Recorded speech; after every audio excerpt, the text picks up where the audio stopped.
Hello there, welcome back to Simon's Shed. I've finally got enough to show you some progress on the Severn Valley Railway, so it's time for a layout update. Coming up, wiring, track bed, and laying the first bits of track. So yes, I have made some progress. It's taken me a while to get what I've done. I have not had much time on the layout. I've been spending my money on other things. Yes, I'm a bit of a sucker for Apple stuff, so I got the Apple Watch. But to be honest, I haven't needed to buy anything because it's taken me so long to use up the stuff I've already got, the track I've already got, that I've not actually needed to buy anything yet.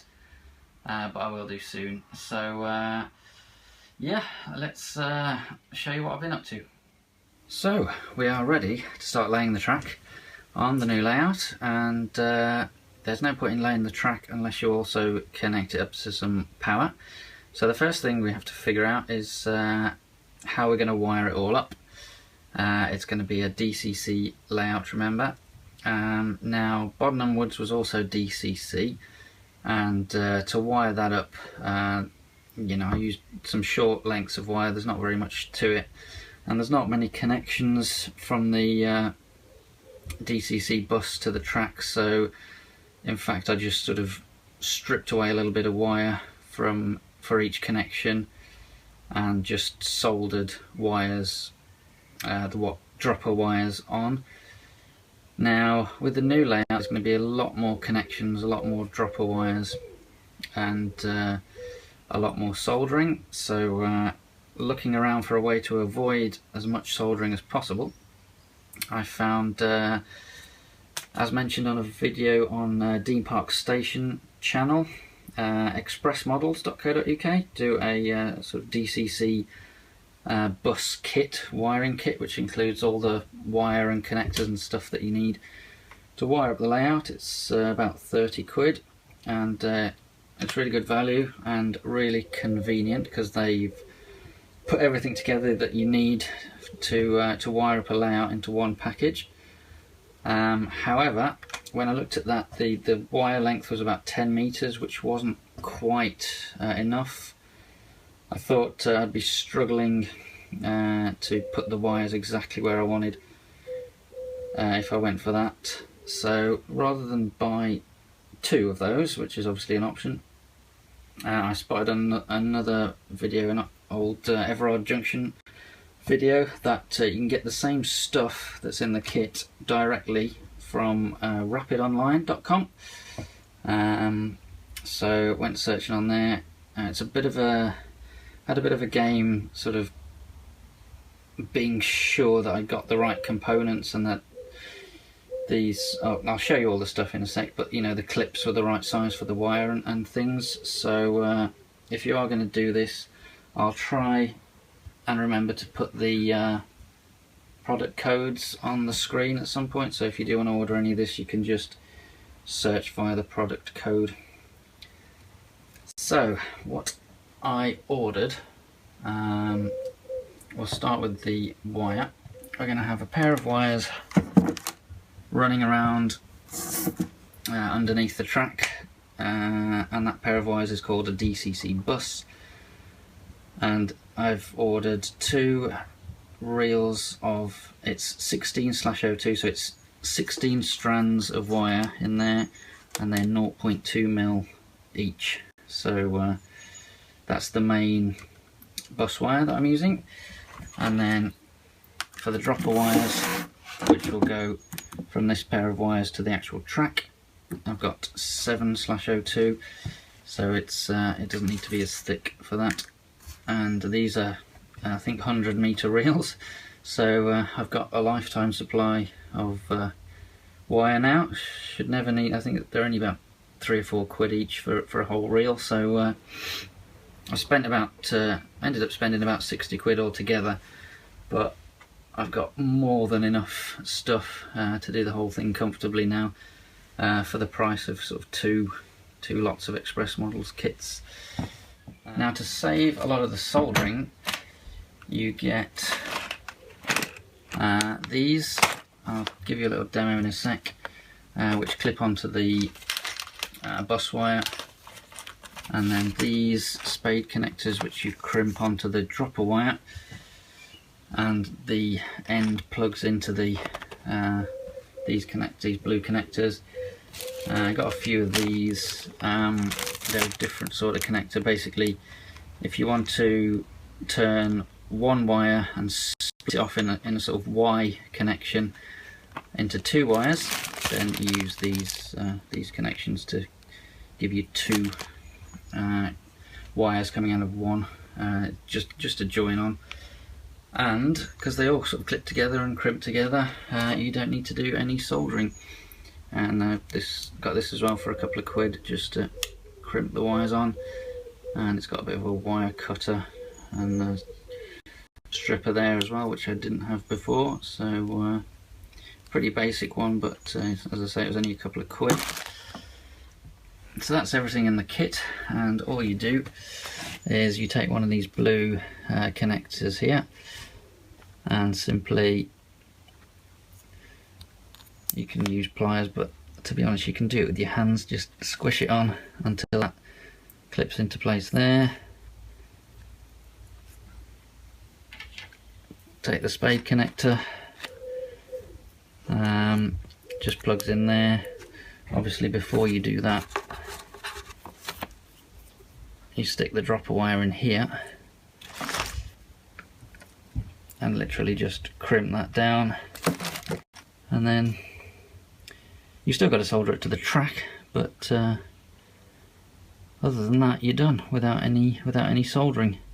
So it's really quick, and you can see here where I just practiced that little demo, how it's sort of bitten into the wire to give you the connection. So that's how it works. So yeah, pretty impressed with that so far. I have done a little bit, which I'll show you in a sec. So, a brief explanation of the wiring. What I've decided is, so obviously this is the layout plan, and this is the shed door. And now here we have a plug socket. So obviously somewhere near here is a good place to actually have the start point for the wiring. So what I've found is I can easily put my Z21 and router and stuff, which obviously will provide the power to the DCC bus, under here, so it easily stretches to here. So what I'm going to do is put a little terminal block here, and then I'm simply going to run a pair of wires, the thicker red and black wires, down here and along here, so that we've got track here and here. We can easily reach the dropper wires to that one pair of wires there, and then obviously we'll just need to create another one which will go something like this.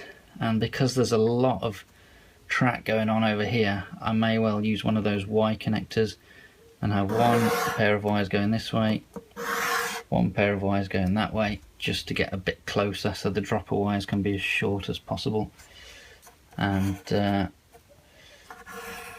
decide what to do when I get to here, depending on which is the closest to the actual pair of DCC bus wires. So that's it really, just a pair of wires going that way, and then splitting out there. You don't connect them back together, it's just sort of like a star, it just fans out like that. You don't connect them back together at the end, and you just connect the dropper wires from the track with a pair of the thinner wires, red and black dropper wires, one on either rail, back to the DCC bus, and that's it. I'm going to try every other piece of track wired up, and just test it out and see if that's robust enough.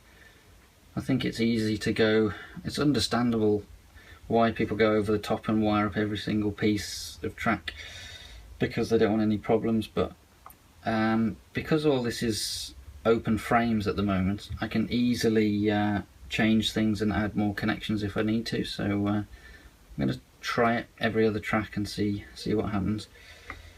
It'll be a good experiment to learn from me if it all goes wrong at the very least. So that's what I'm going to do with the wires.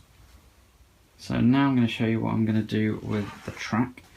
So we've got the open frames. You probably haven't seen this bit. I've just finished off this corner bit. I was going to do a sort of fancy angled entrance, but I've got plenty of room to get in, so I didn't really need to do that. So this should be simpler and stronger with just another right angled joint there. So that bit's finished off. So what I'm doing is putting supporting blocks on the frame and just MDF on top, cut into thin strips, just enough to hold the track bed. I think I am going to put sort of walls either side of here, because I've got visions of trains derailing and falling off onto the floor. And excuse the mess in here, I'm right in the middle of track laying, so I haven't bothered to tidy up. I'd rather spend more time laying more track. So yeah, I think it's just 10mm MDF or 9mm MDF sitting on top of the woods, the wooden blocks screwed in here, and I've used my same method as for Bodnam Woods, which is B&Q laminate floor underlay to give a nice smooth surface and keep the noise of the trains down a bit. So I'm sticking with that method, and that's just PVA'd onto the wood. So that's how I'm doing it. And because you have to do this for every support, it is taking a while. So the disadvantage of this sort of open frame method is that it does take a long time to sort of lay all the track bed, if you like. Whereas if you've got one big flat board, then you just put one big flat board down and that's that. You can stick all the track down, but here for every piece of track I'm having to cut out the track bed. But the advantage is I can get to everything, I can get to all the wiring underneath without sort of crawling under tables and things. So swings and roundabouts. It'll take longer at this stage, but I really wanted to try the sort of open frame method of working, and yeah, it seems to be going okay, if a bit slowly. So yeah, we've got the track bed for this is actually a hidden bit that'll be behind backboards. It's a sort of the return bit that returns the train to the start of the loop, and I've just used up some old wooden sleeper code 55 Pico track that I had left over from Bodnam Woods. So we're all wired up. You can see here an example of dropper wires going down into the bus wires, and on every other one, and I've got my first curved bit of track in, again with the dropper wires going down to there. I was just using these to weigh the track down as the glue was drying, because I've PVA'd the track down to there, so this track is all stuck down as well, up to about there. I just left that a bit flexible so it's easier to connect. And you can see the bit I'm up to at the moment. So that's the progress. I will show you an example of sort of one complete section.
Right, quick test of what we've got so far, and it all seems pretty good. So yeah, we've just been using up this old track that I had left over, as I said. Haven't actually bought the new track yet. What I need to do is get some concrete sleeper track, which they also do in code 55. Apparently a lot of the Severn Valley line is concrete sleepers, so it tends to be the stations that have the wooden sleepers for the sort of old authentic look. So I need to get some concrete sleeper track. Apparently they've got steel sleeper track as well at the Severn Valley Railway, but I don't think they do that. Pico do that in Engage in code 55, so realistic enough for me will be wooden track in the stations and concrete sleeper track for the rest of it. So I need to buy a load of that, and it, you know, it's Engage, and once it's weathered it's debatable whether you'll be able to tell the difference anyway, so I'm not going to worry about it too much. But yeah, I didn't even know there was such a thing as steel sleeper track, to be honest. So that's progress so far. Yeah, I need to purchase a load of track is the next stage, and once we continue this way we've got to build a bridge over to there, removable bridge. So I'll get the track ordered and keep cracking on. So you can see I've got the bus wire in place. I will clip it to the frame once it's all a bit more sort of finalised in terms of the position of it. But there are now bus wires running all the way around, and as I said in my little diagram, I've got my Z21 here, and the layout wiring starts from this little terminal block here. So so far so good. So thanks very much for watching. I'll see you again next time.